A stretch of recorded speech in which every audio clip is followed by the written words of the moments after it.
সভাস্থলের উপচে পড়া ভিড় ঠাঁই মেলেনি তাপ প্রবাহের, তাই সূর্যের তীব্র উত্তাপ মাথায় নিয়ে জনজোয়ার ছাপিয়ে পড়েছে আশপাশে।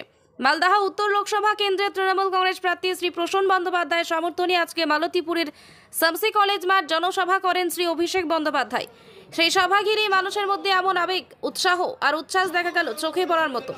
প্রধান অতিথি হিসেবে উপস্থিত ছিলেন রাজ্য সরকারের মন্ত্রী মাননীয় তজমুল হোসেন মহাশয় সহ সকল নেতৃত্ব মণ্ডলী। যতদিন বাংলায় মামাটি মানুষের সরকার আছে আর আমরা আছি, আমাদের গ্যারান্টি প্রতি মাসের শুরুতে আপনি লক্ষ্মীর ভান্ডার পাবেন, কোনো চিন্তা করবেন না, এটা আমাদের গ্যারান্টি। আপনি খালি দেখুন যে আপনার অধিকারের স্বার্থে কে লড়ছে। এই মালদা জেলায় দীর্ঘদিন ধরে আপনারা সিপিএম এর সাংসদকে সুযোগ দিয়েছেন, কংগ্রেসের সাংসদকে সুযোগ দিয়েছেন, পরবর্তীকালে সিপিএম থেকে যাওয়া খগেন মুর্মুকেও 5 বছর সুযোগ দিয়েছে।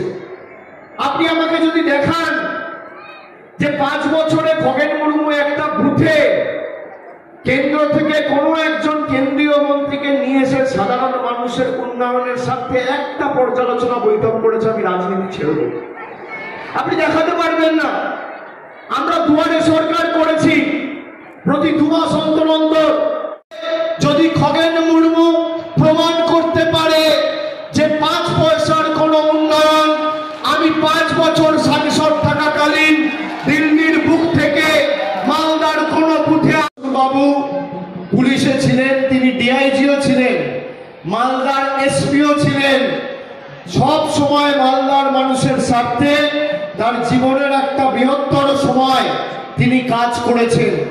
আগামী দিন এই লোকটিকে সাংসদ করে আপনারা পাঠান, বিজেপিকে কি করে লেজে গোবরে করতে হয় সেই দায়িত্ব দায়ভারটা আমি আমার নিজের কাঁধে এখান থেকে তুলে নিয়ে যাচ্ছি।